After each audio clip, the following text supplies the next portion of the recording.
Ελάτε να διανύσουμε μαζί το τελευταίο ημίωρο της σημερινής μου μουσικής συντροφιάς μέχρι τη 1. Καλό μεσημέρι Σαββάτου σε όλους, την 6η μέρα του Απρίλη, να είστε καλά.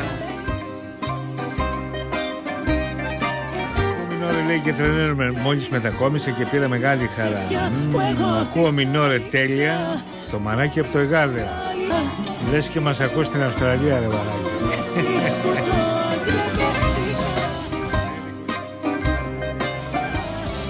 Υπέροχη ώρα για ραδιόφωνο, ιδανική ώρα και καιρός για μουσική συντροφιά. Συμφωνείτε? Αν ναι, τότε κάθε Σάββατο και Κυριακή να είστε εδώ 10 με 1. 104,3 Μινόρε. Λέει στους Έλληνες από Διονύση, Αυστραλία.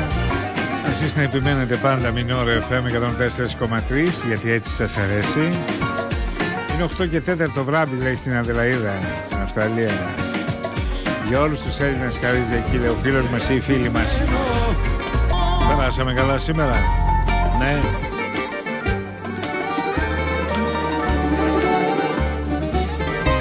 Τότε αύριο να είστε εδώ στις 10. Εγώ θα είμαι, εσείς? Έτσι περνάμε εμείς εδώ. Μινόρε FM 104,3. Για τον Γιώργο, για τον Νίκο, για τη Δέσπο, για τον Δημήτρη μας, για Λάκη τον Γλυκάκη, για τον Σάκη τον Μορσολογίτη.